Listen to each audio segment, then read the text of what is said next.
পাঠিয়েছিলেন, ও জিবরাইল আমার বন্ধুর কানে খবর দাও, আমার বন্ধু এই দেশের মাটিতে থাকতে পারবে না, আমার বন্ধু এই রক্ত মাখা জমিনের মধ্যে রাখবো না, আমার বন্ধুর দেহ আমার আরশের ডাইন পাশে দাফন করব। জিবরাইল খবর নিয়ে ডাকতেছেন, হুজুর আল্লাহর সালাম গ্রহণ করুন। আমি জিবরাইলের সালাম গ্রহণ করুন। আল্লাহর নবী গো, আপনার দেহ মোবারক আল্লাহর আরশের ডাইন পাশে দাফন হবে, আপনি খুশির সহিত কবুল করুন। আমার নবী কোনো কথা কয় না, দুইটা চোখের পানি ঝরঝর করে ছাড়তেছে।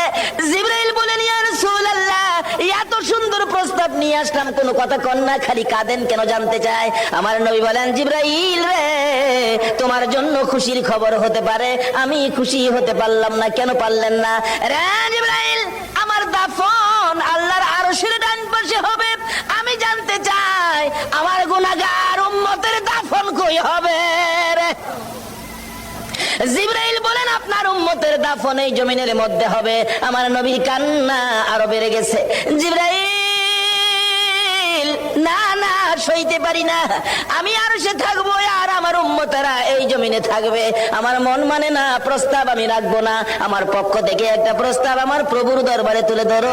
জিবরাইল রে, আমার গুনাহগার এতিম উম্মতেরা যেই জমিনে থাকবে, আমি নবী আরশে যাব না রে, আমি আমার গুনাহগার উম্মতের পাশে সেই জমিনের মধ্যে শুয়ে থাকবো। আরে দয়ালো নবী, প্রেম